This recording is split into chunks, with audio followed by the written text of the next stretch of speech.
নমস্কার বন্ধুরা, আমি ঐন্দ্রিলা আর আপনারা দেখছেন ওয়াইল্ড ইন্ডিয়া ট্রাভেলস। মধ্যপ্রদেশের সঞ্জয় ডুবরি টাইগার রিজার্ভে বেড়াতে এসেছি আমরা মানে আমি, সুপ্রতিম, ঐশিক এবং আমাদের অফিসের আরও 2 সহকর্মী সৌরভ এবং চঞ্চল। মধ্যপ্রদেশের যে কটা টাইগার রিজার্ভ রয়েছে তার মধ্যে কলকাতা থেকে সবচেয়ে কাছে এই সঞ্জয় ডুবরি টাইগার রিজার্ভে কিভাবে এসে পৌঁছলাম সেটা বিস্তারিত জানিয়েছি আগের পর্বের ভিডিওতে। যদি না দেখেন অবশ্যই একবার ডেসক্রিপশানে এবং আই বাটনে দেখুন।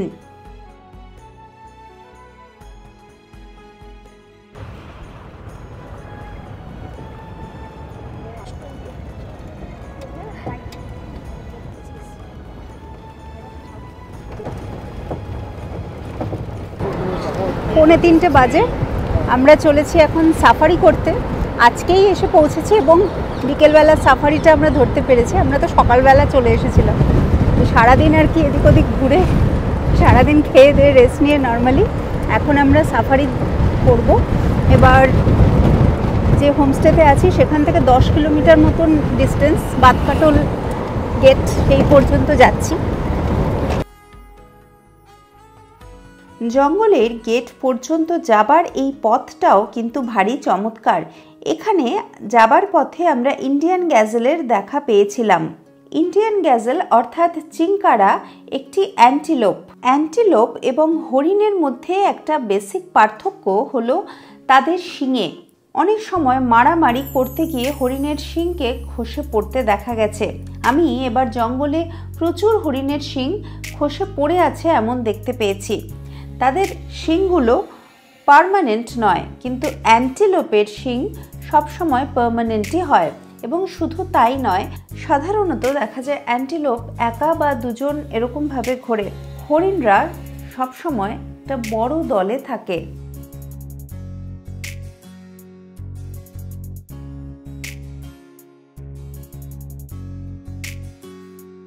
এই হচ্ছে বাতকাটল গেট। সব একে একে করে সবকটা জিপসি এসে এখানে দাঁড়াচ্ছে। এরপর এখান থেকে আর কি যাত্রা শুরু হবে। 3টে প্রায় বাজে।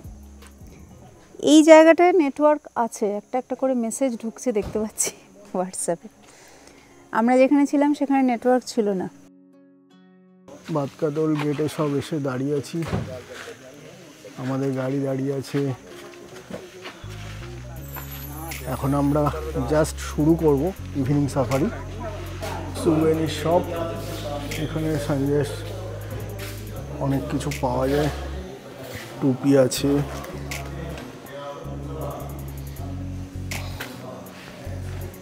টুপি, ফ্রিজ ম্যাগনেট,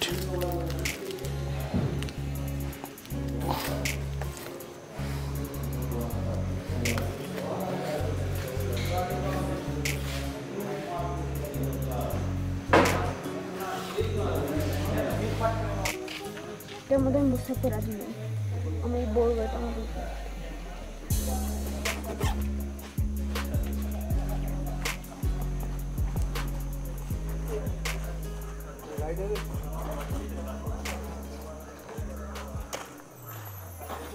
কি টুপিটা নিয়ে চলে এলি? কিসের কারণে? আমার টুপি।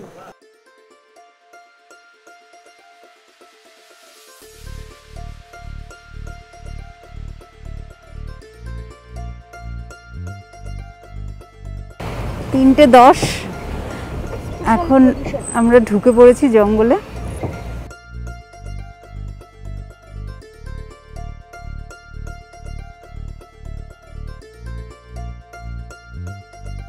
আগেই বলেছি যে সঞ্জয় টাইগার রিজার্ভের মধ্যে যে ডুবরি কথাটা সেটা হচ্ছে ডুবরি গ্রাম, এবং ডুবরি গ্রামের যাতায়াতের পথ এইটাই।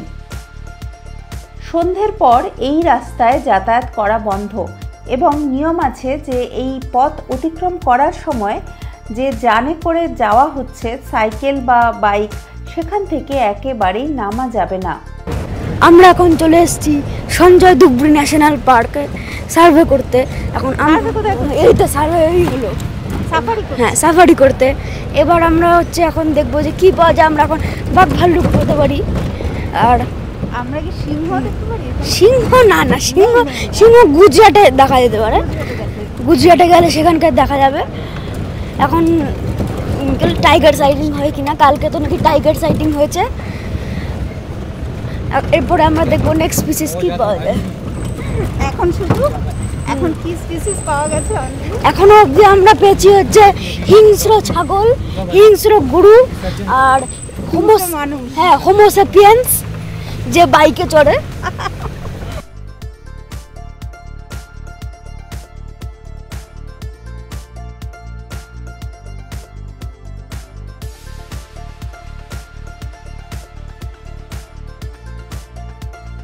এটা হলো উমরারি নদী। আগের দিন রাতে প্রচুর বৃষ্টি হয়েছে। বানাস নদীতে যেমন জল বেড়েছে তেমনি উমরারি নদীতেও প্রচুর জল। আমাদের আগের জিপসিটা এই নদীটা পার হতে গিয়ে এখানে ভয়ঙ্কর কাদার মধ্যে আটকে গেল। আমাদের জিপসিটাও আরেকটু হলেই কাদায় গিয়ে আটকে যেত। নদীতে গাড়ি আটকে গেছে, সেটাই ধাক্কা দিয়ে আর কি বার করতে হবে। কি অবস্থা! আমাদের গাড়ির থেকে মিশ্রজিও যাচ্ছেন আর গাইডও গেছে। কি অবস্থা! তো আমাদের গাড়িটাও আটকাতে পারতো। হ্যাঁ, পেছনে ছিলাম বলে বেঁচে গেছি।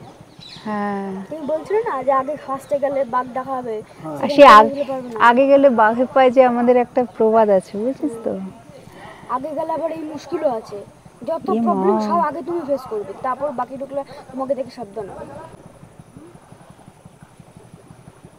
সব লোক যাচ্ছে, দেখেছো? ওদেরকে বলতেও হয়নি, ওরা চুপচাপ চলে গেল গিয়ে ঠেলতে। এখানে লোকজন একটু এমনি। ওই তো সব বাচ্চারা নেমে পড়েছে, একটা বাচ্চা আছে দেখছো না? আমাদের গাড়ি থেকেও সবাই গিয়ে সাহায্য করার চেষ্টা করছে, কিন্তু কেউ চেষ্টা করছে না, সবাই দাঁড়িয়ে আছে। সবাই নেমে গেছে, ওই গাড়ি থেকে সবাই মোটামুটি নেমে গেছে। গাড়ি পুরো ফাঁকা, গাড়িটা ফাঁকা পুরো। মানে যদি একটুখানি হালকা হয় আর কি, তাহলে একটুখানি সুবিধা হবে। গাড়িটা আটকে গেছে বাজেভাবে। সবাই মিলে অনেক চেষ্টা করলো জিপসিটাকে কাদা থেকে ঠেলে তুলতে।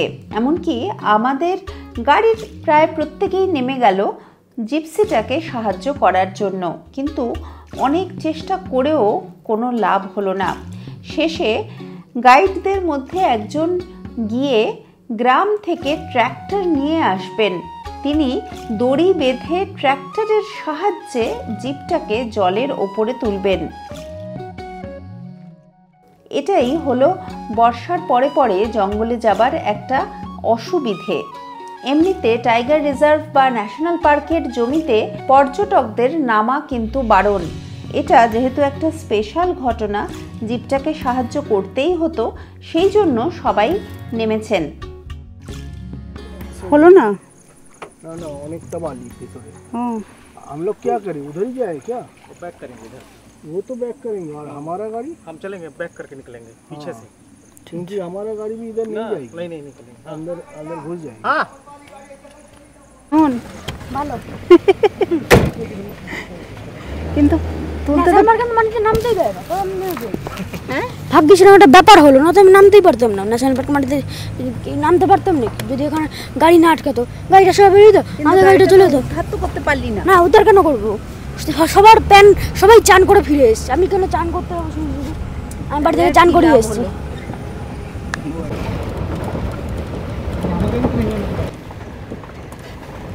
উমরারি নদী লেখা আছে, এই তো উমরারি নদী।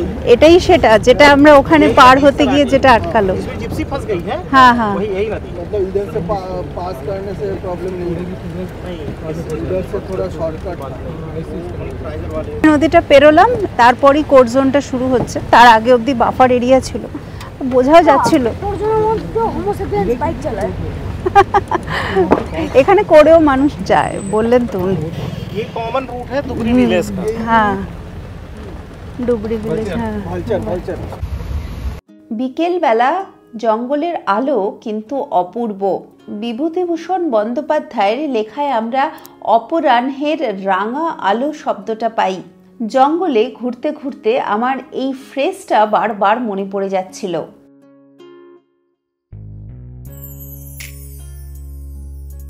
মাঝে মধ্যে যেখানে যেখানে গাইডের মনে হচ্ছিল যে এখানে একটু দাঁড়িয়ে খোঁজাখুঁজি করতে হবে, আমরা সেখানেই দাঁড়াচ্ছিলাম।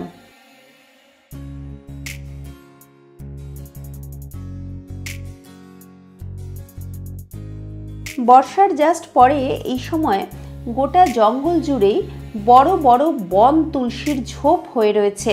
বর্ষার জল পেয়ে তুলসী গাছগুলো একেবারে দারুণ সুন্দর হয়ে উঠেছে। আর জিপসি নিয়ে যখনই পাস করছিলাম, তুলসী গাছের গায়ে জিপসির ধাক্কায় একটা অন্য রকমের গন্ধ পাচ্ছিলাম। টিপিক্যালি তুলসীর যেরকম গন্ধ হয় ঠিক তেমনি।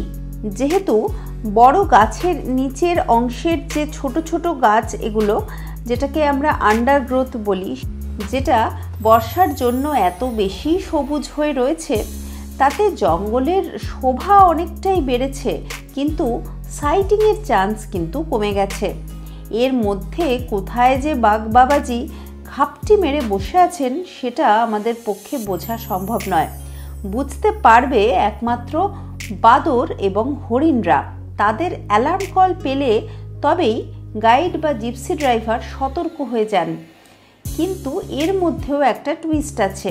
বাঘ যদি হাঁটাহাঁটি করে তবেই একমাত্র হরিণ বা হনুমানরা অ্যালার্ম কল দেয়। যদি বাঘ বসে থাকে নিশ্চিন্তে, তাহলে তারাও নিশ্চিন্ত, তারা আর কোনো অ্যালার্ম কল দেয় না, আর আমাদের দেখতে পাওয়ার চান্সটাও অনেকটা কমে যায়। হোমস্টে থেকে পেট পুড়ে লাঞ্চ করে বেরিয়েছি। জিপসি হু হু করে চলছে। ঠান্ডা ঠান্ডা জঙ্গলে হাওয়া চোখে মুখে এসে লাগছে, আর সাইটিংও সেরকম কিছু হচ্ছে না। দু একটা পাখি দেখতে পাচ্ছি কেবল। ঘুমিয়ে পড়ার পক্ষে এই তো আদর্শ পরিবেশ।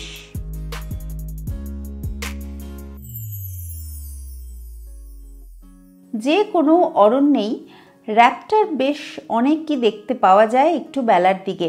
যেহেতু এটা বিকেলের সাফারি, তাই আমাদেরও চোখে পড়ল র্যাপ্টার, অর্থাৎ শিকারি পাখি। সারা ভারতবর্ষ জুড়েই কিন্তু নীলকণ্ঠ পাখি কমছে। স্টেট অফ ইন্ডিয়ান বার্ডস অন্তত এটাই জানায়। এর মূল কারণ হচ্ছে চাষে প্রচুর কীটনাশক আজকাল ব্যবহৃত হয়। পোকামাকড় কমে যাওয়ার কারণে নীলকণ্ঠরা কিন্তু তাদের খাবার দাবার পাচ্ছে না, সেই জন্যই তারা কমে যাচ্ছে। অথচ সঞ্জয় ডুবরিতে যখন এসেছি, আমি হোমস্টের আশেপাশেও প্রচুর নীলকণ্ঠ পাখি দেখতে পেয়েছি। জঙ্গলেও তার ব্যতিক্রম নয়। আজকের মতন আমাদের সাফারি শেষ। আমরা এবার আবার ফিরে যাচ্ছি হোমস্টের দিকে। হোমস্টেতে ফিরতে ফিরতে সন্ধে হয়ে গেল।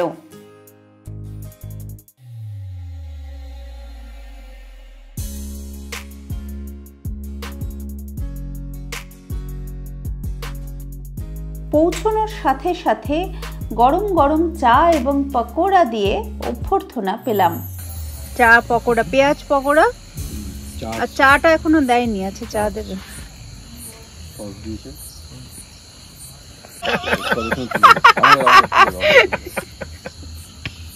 মনে হচ্ছে একটা একটা করে তুলে, এরকম বেশি সাহেবি হলে এরকমই হবে। মারো থাবা আর খাও।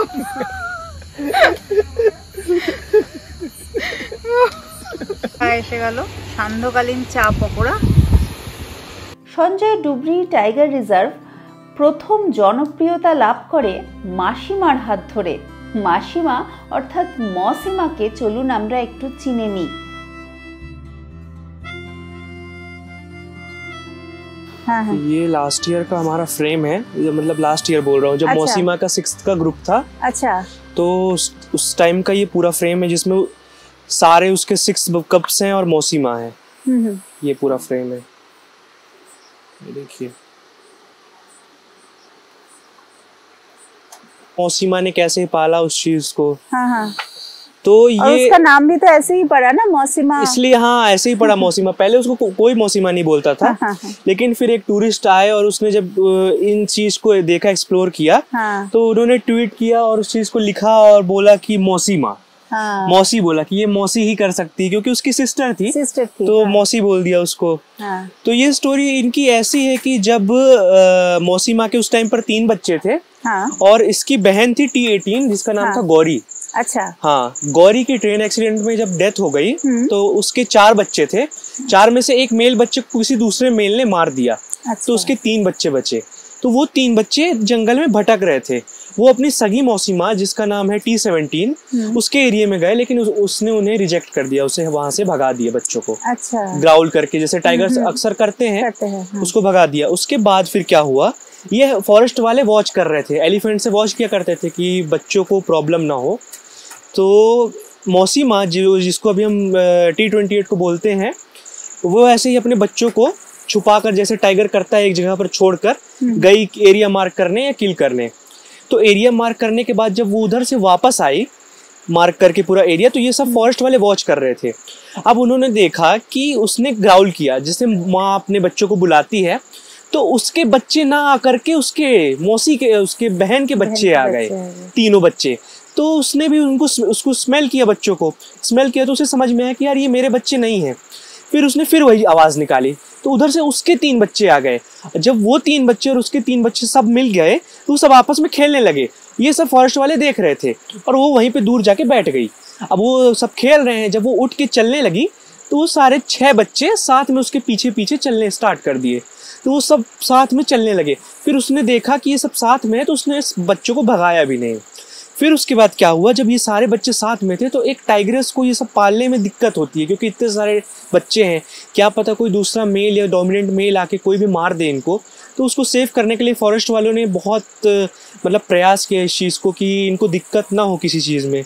फिर फॉरेस्ट वाले क्या किया करते थे, जब मौसी को जैसे किल करने के लिए दूर ना जाना पड़े, फॉरेस्ट वाले गाँव वालों से भैंस खरीद रहे हैं, उनको पेमेंट कर रहे हैं। कि ऐसा नहीं है कि ज़बरदस्ती, आप अपने स्वेच्छा अनुसार से अगर डोनेट कर रहे हो या उनसे ले रहे हैं, फिर उसको भैंस को ले आकर के टाइगर के सामने छोड़ देते थे। तो वो वहीं पर मारती थी, वहीं पर सारे बच्चे एक साथ उस भैंस के ऊपर चढ़ के उसको खाया करते थे। तो ये उस टाइम पर ऐसा था कि गारंटेड टाइगर, बट इतना हाईलाइट नहीं था पार्क हमारा उस टाइम पे, क्योंकि जब भी जाओ अंदर तो टाइगर दिख रहे हैं, 1 टाइगर 2 टाइगर, जैसा इस फ्रेम में आप देख पा रहे हैं। हाँ। इस फ्रेम में ये सारे फ्रेम मैदानों के, वहाँ पे जितनी बार जाओ उतनी बार टाइगर, चारों तरफ टाइगर दिखते थे। ये सारे सब एडल्ट्स कब है मौसी माँ के सब एडल्ट 6th कब है मौसी माँ के। हाँ। ये सब उस टाइम का फ्रेम है। ये देखिए, इसमें 4 बच्चे दिख रहे हैं। ये टाइम मतलब किस साल का घटना है ये आपका 2022-23 का है। अच्छा। हाँ, ये पूरा वहीं की फोटोज हैं। ये मौसीमा है। ये मौसीमा। आप इसको मौसीमा को देखेंगे ना तो आपको लगेगा कि यार इतनी, मतलब हमारे यहाँ मौसी सबसे मतलब ऐसी टाइग्रेस है, छोटी दिखेगी आपको बाकी टाइग्रेस से या बाकी टाइगर रिजर्व की टाइग्रेस से कंपेयर में। लेकिन इसने 6 बच्चों को पाला है तो इसका एक अलग ही रुतबा है, क्योंकि ऐसा कभी नहीं हुआ हिस्ट्री में कि आज तक किसी टाइग्रेस ने 6 बच्चों को पाला हो। तो ये बहुत हिस्टोरिकल चीज़ हो गई है और अब लगता नहीं है कि अब ऐसी चीज़ कभी होगी। तो यही इसकी मौसीमा की स्टोरी है। और आज के टाइम में तो इसके अभी सेकंड लीटर के 4 बच्चे हैं जो कि सब एडल्ट हो चुके हैं। 2 एक एरिया में रहते हैं और 2 अलग रहते हैं, और आप जाएंगे तो देखने के लिए आपको मिलेंगे वो। यही था इसकी स्टोरी, यही थी मौसीमा की। बहुत अच्छा।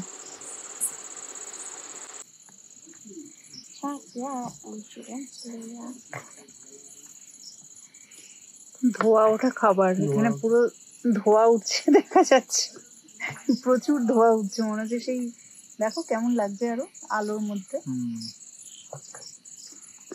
গরম গরম খাবার চলে এলো, রাইস আর চিকেন আর আলু ভাজা। এই হচ্ছে আমাদের আজকের ডিনারের মেনু।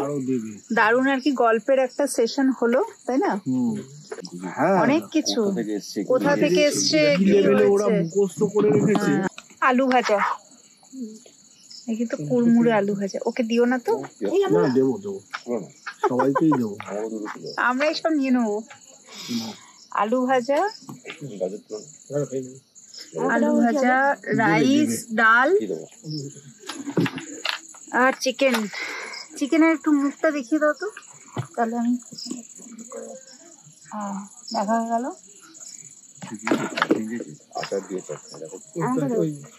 কেমন লাগছে খাওয়া দাওয়া?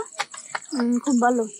খুব ভালো ছাড়া একটু অন্য কিছু বলবি তো? অসাধারণ, অপূর্ব, কি বলে আর কি, আমি এত বিশেষণ জানি না। খাওয়া দাওয়া কোয়ালিটি খুব ভালো। ভালো, রান্না বান্নাও ঠিকঠাক। খুব টেস্টি।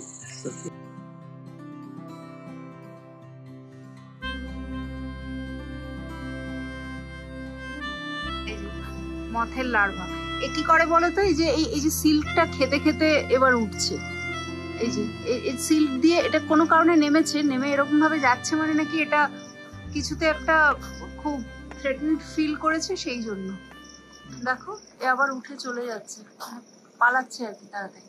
আর এটা পুরোটাই খেতে খেতে যাবে, কোনো কিছু নেচারের মধ্যে কোনো কিছু দেখো ওয়েস্ট হয় না। আবার হালকা হালকা বৃষ্টি পড়ছে।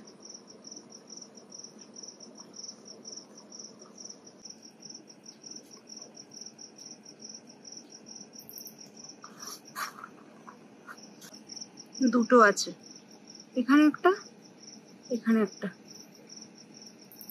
জঙ্গল বা জঙ্গলাকীর্ণ এলাকায় দিন যখন শেষ হয়ে যায় এবং আমরা ভাবছি দিনের অবসান, রাত শুরু হচ্ছে, আসলে রাত আবার আরেকটা নতুন দিনের শুরু। মানে যারা নকটার্নাল তাদের জন্য এটা আবার একটা নতুন দিনের শুরু। কেমন লাগলো এই সঞ্জয় ডুবরি পর্ব আমাকে কিন্তু অতি অবশ্যই জানাবেন।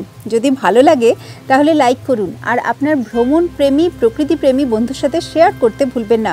ওয়াইল্ড ইন্ডিয়া ট্রাভেলসকে সবসময়ই চাইবো আমি যে আপনি ফলো করুন অন্যান্য সোশ্যাল মিডিয়ায়, যেমন ফেসবুকে, ইনস্টাগ্রামে।